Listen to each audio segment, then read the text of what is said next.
Ahoy there, fellow explorers. Welcome back to the deep dive. Last time, we were below the waterline, kicking tires and checking for fiberglass faux pas. Hull inspections, always fun. But today, we're climbing topside. That's right, we're talking decks. Sun's out, breeze is up. Time to make sure that dreamboat doesn't turn into a soggy nightmare. You got it. And trust me, a little knowledge about what's going on above the waterline can save you a whole lot of headaches and money down the road before you picture yourself sipping cocktails on the open water. Okay, you've piqued my interest. What kind of headaches are we talking about? Worst case scenario. Imagine you find the perfect boat, everything seems great, then a few months later, bam, you discover hidden deck problems that could cost you thousands to fix. Okay, yeah, that's the kind of storm I could do without. So how do we avoid getting blindsided? Knowledge is power. Or in this case, knowledge is a dry, safe, and seaworthy sailboat. We're going to dig into this source material, arm you with the know-how to spot those potential deal breakers before you sign on the dotted line. All right, let's do it. Where do we start? First things first, you got to understand how most sailboat decks are built. Picture a sandwich, right? Okay, now you're speaking my language. You've got your two outer layers, your bread, if you will, and then sandwiched in between is the core. Good stuff. What's this core typically made of? It's usually lightweight stuff like balsa wood or foam, makes the boat lighter and provides good insulation, but There's always a but. it's also the Achilles heel of the deck. This type of construction, while great in many ways, has one major vulnerability: water. Water and sandwiches don't really mix, do they? So what happens when water decides to crash the party? You get soggy bread. Okay, maybe not literally, but you get the idea.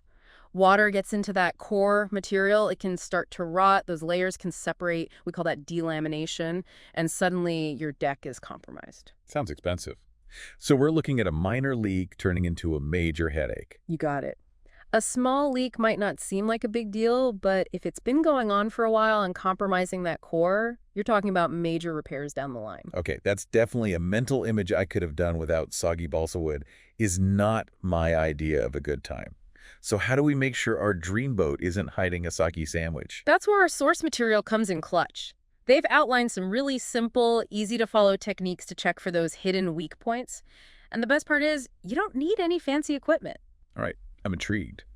Hit me with your best deck inspection tips. First up, the toe test, which is as straightforward as it sounds. Okay, I've got my boat shoes right here. Should I grab a hammer too? No need for tools just yet. We're getting up close and personal with the boat. Ditch the shoes, walk around the deck, and press down with your toes, feeling for any soft spots. All right, so how much give is too much give? I mean, I know boats aren't exactly concrete sidewalks. Good point. A little flex is to be expected. But here's a good rule of thumb. If you're sinking more than a centimeter or so, or if one side of the deck feels noticeably softer than the other, that's a red flag. Got it. Sponginess equals suspicion. What's next on our deck detective checklist? Next up, let's give our feet a break and use our ears. Believe it or not, a deck that creaks like an old floorboard could be trying to tell you something. Is it going to start telling ghost stories next? Huh, not quite. But seriously, creaking often indicates delamination, those layers separating, and that could mean water damage. It's like the boat is whispering, hey, pay attention to this spot. Okay, we're feeling for sponginess, listening for creaking. What about our sense of sight? What should we be looking for? You're on a roll. Keep an eye out for cracks, especially elongated ones with a brownish tint. These aren't your average hairline cracks. They often signal water intrusion and potential core damage. Oh, man. I'm picturing tiny droplets of water seeping into those cracks, slowly but surely, turning that balsa wood core into, well, Yeah, not a pretty picture. And while we don't want to overreact to every tiny crack, those specific types of cracks are definitely something to pay close attention to. All right, so we've tapped into our inner child with the toe test, become sound engineers with the creaking check, and now we're on crack patrol. Our potential boat buyer is becoming quite the deck detective. But I know our source doesn't stop there. What else do we need to investigate before we even think about signing on the dotted line? So we've covered the basics, but now let's zoom in on some specific areas that need an extra careful look. One of the most critical being those stanchions running along the deck, those upright supports. They're usually metal, and they're there to, well, keep you from taking an unplanned dip in the ocean. Right. The things I'd be clinging to if things got a little rough out there, They seem pretty sturdy, though. What kind of trouble could they be hiding? Well, they're super important for safety, especially when the boat's heeling over. It's just a fancy sailor term for tilting to one side when you're sailing. Which, I mean, it's kind of the point, right? To get that good lean on. Uh-huh, exactly. But here's the catch. When a boat heels, all that force from the wind, your weight, everything, puts a ton of pressure on those stanchions. And the way they're designed, they're acting like levers. So even a little bit of force at the top is amplified like crazy down at the base where it's attached to the deck. Ah, I see where you're going with this. So even the tiniest leak or weakness where that stanchion meets the deck could become a much bigger problem. You got it. And to make matters even trickier, those bases aren't exactly designed to be on display. Sometimes they're hidden behind interior panels or tucked away behind cabinetry. Okay, so not exactly easy to get a good look then. How are you supposed to inspect something you can't even see? That sounds like a recipe for hidden problems. You've got to be proactive. Don't be shy about asking the seller about getting access to those stanchion bases. A good seller, someone who's really confident in their boat, they'll be happy to answer your questions, even pull back a panel or two so you can have a proper look. It's all about trust. If they get cagey about something as important as that, that's a big red flag for me. All right, so we've checked the stanchions. What's next? Let's talk portholes and hatches. Those windows and openings up on deck. Now, most folks would think a little leak there is just a caulking issue. No big deal, right? Easy fix. Yeah, just grab some sealant, call it a day. Our source says not so fast. Those seemingly harmless leaks can actually be a sign of much bigger problems lurking beneath the surface. Oh, I don't like the sound of that. Give me an example. What's the worst case scenario we're talking about here? So those portholes and hatches, they're set into a structure called the deck house. It's basically that part of the cabin that sticks up above the deck. Now, if the deck house frames aren't strong enough and they take a beating out on the water, you're going to get leaks. It doesn't matter how much caulking you use. So it's like trying to patch a crack in a wall that's constantly shifting. No amount of patching is going to fix the root of the problem. Yeah. So how do we, as diligent deck detectives, check for weak deck house frames? Do I need to bring my hard hat and tool belt? You might want to leave those at home, but you can do some basic checks yourself. First things first, just take a good look around those frames inside and out. What are you seeing? Any visible signs of bending, deformation, any cracks? Okay, channeling my inner home inspector here. What else can we do? Give them a gentle press. I'm serious. Press around the frames of those portholes and hatches. See if there's any give. How does it feel? Does anything move when you push on it?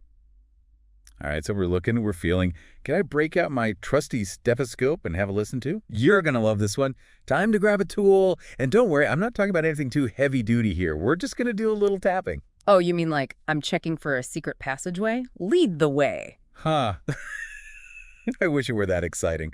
But seriously, lightly tap on the deck, around those portholes and hatches, and just listen to the sound. You can use something with a softer head, like a nylon hammer if you've got one, or even just the handle of a screwdriver will work. Let me guess. A nice solid sound means we're good to go, and a hollow or inconsistent sound means trouble in paradise. Bingo! A nice consistent sound usually means the structure behind the deck is solid.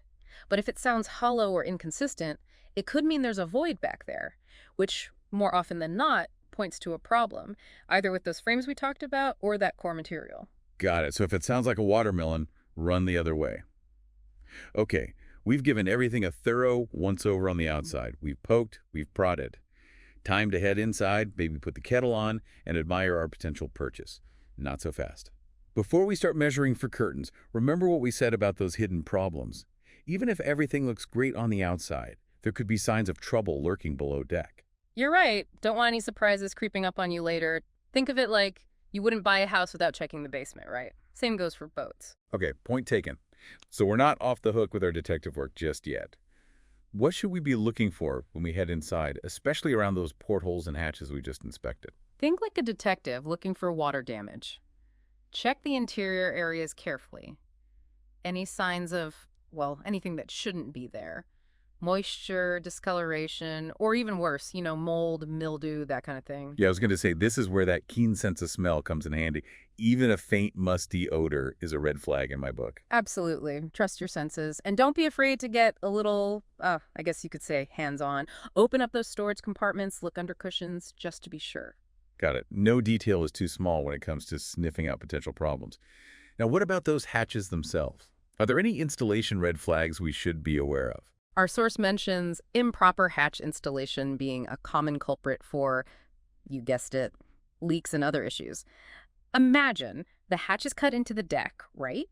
But maybe the area around the opening wasn't properly reinforced during installation. And if they cut corners there, the whole thing can sag over time, putting stress on the hatch and, well, you know the rest, leaks. Right, so it's like, I don't know, installing a window in a house without enough support beams, eventually things are going to start shifting, and yeah, that's not good. What should we be checking for specifically? First off, just give the hatch itself a good look over. Are all the screws nice and tight?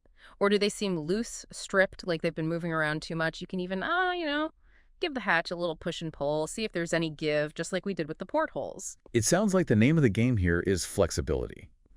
Or rather, making sure there isn't too much flexibility where there shouldn't be. Okay, we've covered stanchions, portholes, hatches. I'm ready to pour myself a cold one. Can we relax and enjoy the view from the cockpit now? Hold on just a sec. We're almost there, but the cockpit, that's your command center, right? You'll be spending a lot of time there, so don't let your guard down completely just yet. Okay, you made your point. What else do we need to check out in the cockpit? Besides, of course, making sure there are enough cup holders. Our source had a lot to say about this, and it's not just about cup holders, though those are important. They emphasize the importance of those cockpit lockers, those storage compartments. They can hide a lot of problems. Just like inside, you want to look for any signs of water damage, moisture, that kind of thing. Right. Out of sight, out of mind. But as we've learned today, ignoring those potential problems doesn't make them go away. Exactly. A damp locker is often a sign of something bigger going on. You'll also want to check the condition of the lockers themselves. Do they feel solid? Are the hinges and latches in good working order? It's all about those little details. It's like when you're buying a used car, right? A sticky glove compartment might not be a deal breaker, but it tells you something about the previous owner. What about safety features in the cockpit? Anything we should be paying extra attention to there? Absolutely. Our source is full of great tips on this, especially when it comes to the gas system. Propane, it's heavier than air, so if there's a leak, it can settle in the bottom of the boat. Not good. No, definitely not something you want to encounter, especially out on the open water. Exactly. That's why it's so crucial to check the gas cylinder compartment for proper ventilation. You'll also want to look at the regulators, those things that control the gas flow. They're often made of aluminum, which can corrode over time, so you want to check for any signs of damage there. Got it. Good ventilation, no corroded regulators, check. And one last thing, our source mentions this, and it's a small detail, but it can tell you a lot. Check the expiration date on the gas cylinder itself. Wow, okay. Never would have thought of that. It's like checking the expiration date on a fire extinguisher, right? Right. Small detail, big implications. I feel like we've covered so much ground today, but probably just scratched the surface of what it takes to really be a smart sailboat shopper. Yeah, you got that right. But the important thing is to be informed, be thorough, and don't be afraid to ask questions. Buying a used boat is a big decision, and you want to make sure you're getting something that's safe and ready for all those amazing sailing adventures. Couldn't have said it better myself. A well-informed buyer is a happy boat owner. That's all the time we have for today's deep dive. We've gone from the top of the mast to the, well, maybe not the bottom of the keel, but pretty close. Until next time, happy sailing.